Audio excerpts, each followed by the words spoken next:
Pope Alexander VI forced his daughter into incest with himself and his son. You smell it before you see it. The candles burning low in the papal chamber, their wax pooling like tears on silver platters. The air is thick with wine, and something else, something that makes your stomach tighten with wrongness. Through the gilded doors you hear laughter, too familiar, too intimate for the holiest palace in Christendom.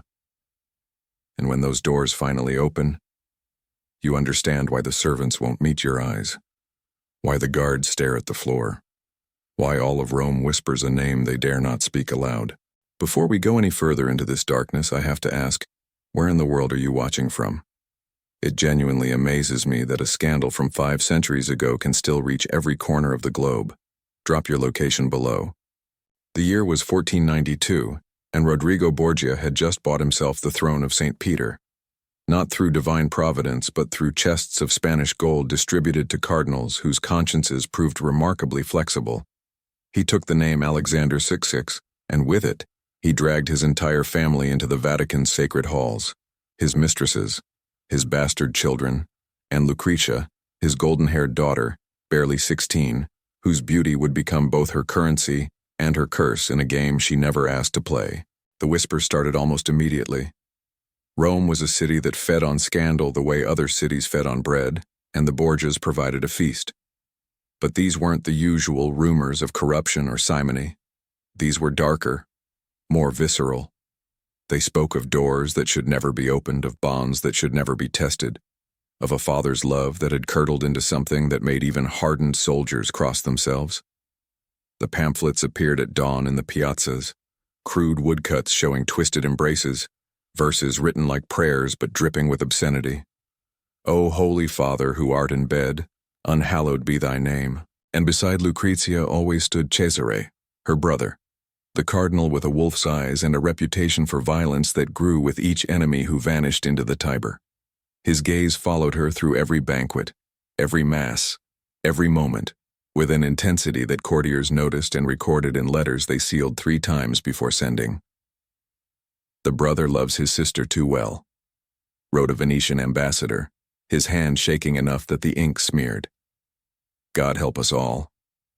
But here's what makes this story so impossibly tangled. The Borgias were guilty of almost everything Renaissance Rome accused them of. Murder? Absolutely. Cesare eliminated rivals with the efficiency of a butcher. Poison? Their signature brew, Cantarella, left cardinals choking at banquets while the music played on. Bribery, nepotism, the buying and selling of church offices like cattle at market? All documented in archives that still exist today. Yet the one accusation that would define them for 5 centuries, the one sin so monstrous it reduced popes and warlords to something subhuman, that one might have been a lie. The question isn't whether the Borgias were monsters. They were. The question is whether they were the specific kind of monster their enemies needed them to be. Lucretia Borgia never chose her name, never chose her father, never chose the role she would play in history's most notorious family. At 13, she was already a commodity, her marriage contracts negotiated like trade agreements in a world where a girl's value was measured in alliances and dowries. Alexander loved her, perhaps genuinely, in the twisted way men love the things they own.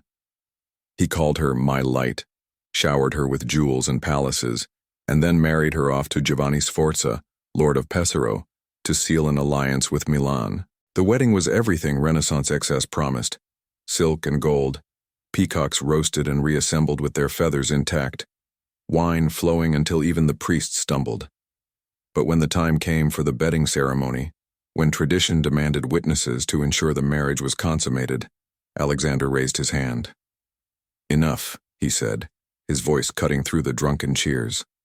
My daughter is still a child. Let them retire in peace. The room went silent.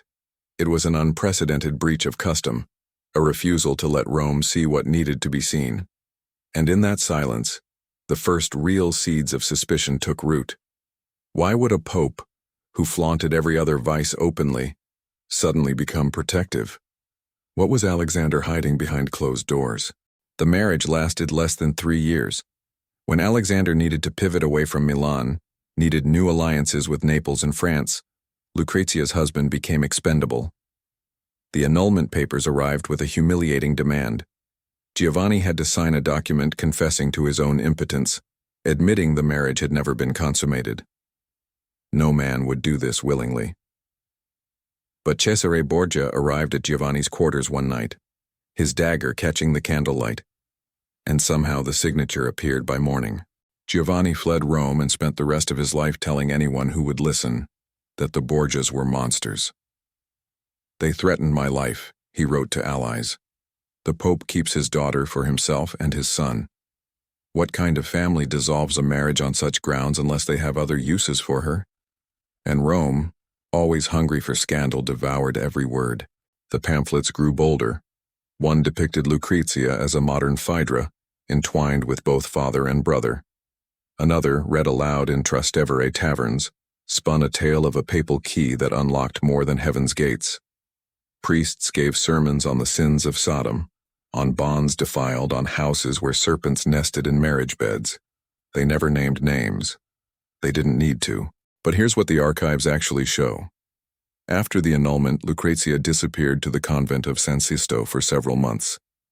The official story was that she needed spiritual retreat, time away from court scandals. The unofficial whispers were far darker. The nuns reported seeing her ill, pale, her hands trembling during Mass. A physician arrived one night, sent by Cesare, his visit so secretive that the abbess nearly fainted. And when Lucrezia emerged months later, she was thinner, changed, her eyes carrying something they hadn't before. Was she pregnant? Did she bear a child in secret, a baby whose father could never be named? Or was she simply a 16-year-old girl crushed under the weight of her family's sins, seeking genuine refuge in the only place Rome's gossips couldn't follow? The truth is, we don't know. And that uncertainty is exactly what made the story so powerful. Lucrezia's second marriage was supposed to be different. Alfonso of Aragon was young, handsome, genuinely kind. For the first time in her calculated life, Lucrezia seemed happy.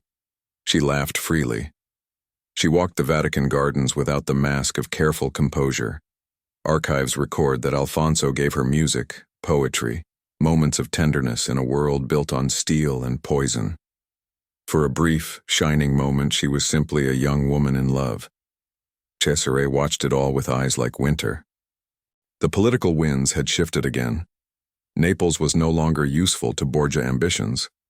Alfonso's family, the Aragonese, were obstacles to Cesare's plans to carve out his own kingdom in central Italy. And Cesare had never been a man to let sentiment interfere with strategy. Or perhaps it was something else. Perhaps watching his sister smile at another man, seeing her loyalty drift toward a husband she actually loved, triggered something darker in the cardinal who had always kept her so close. Alfonso of Aragon died on a summer night in 1500, stabbed repeatedly in a Roman alley. The killers vanished like smoke. The investigation went nowhere, and everyone in Rome knew exactly who had given the order. Lucrezia's grief was public and genuine. She wore black for months, wept openly at Mass, and for the first time in her life, seemed to break. Cesare came to her chambers to explain, to justify, to remind her that survival in their world required sacrifice. The conversation was private, but her ladies reported hearing her scream at him, a sound they'd never heard before. "You took him from me," she said. Cesare's reply was cold, pragmatic. "I protected you." But from what? From a loving husband? Or from the appearance that she could love anyone more than her own blood? This is where the incest rumors gained their real power. Because if you believed Cesare killed Alfonso out of political necessity, he was simply a ruthless strategist. But if you believed he killed him out of jealousy, out of possessive obsession with his own sister, then the whispers suddenly made a terrible kind of sense. The Borgia's enemies didn't need proof. They needed a story that fit the evidence, and this story fit perfectly. It explained Lucrezia's annulled first marriage. It explained her mysterious retreat to the convent.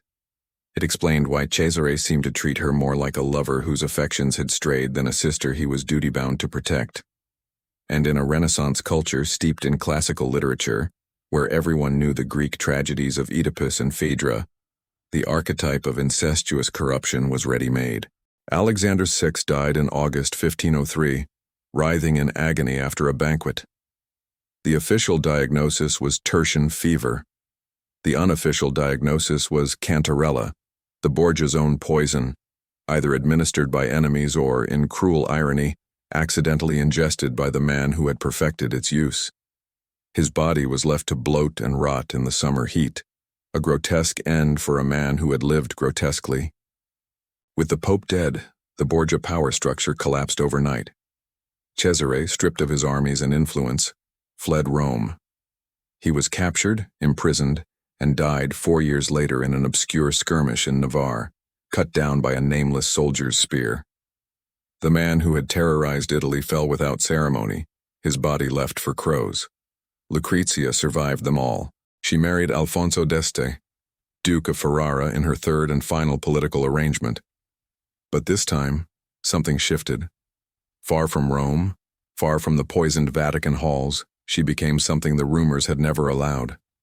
A real person. She patronized artists and poets. She cared for the poor during famines. She bore legitimate children and raised them with visible devotion.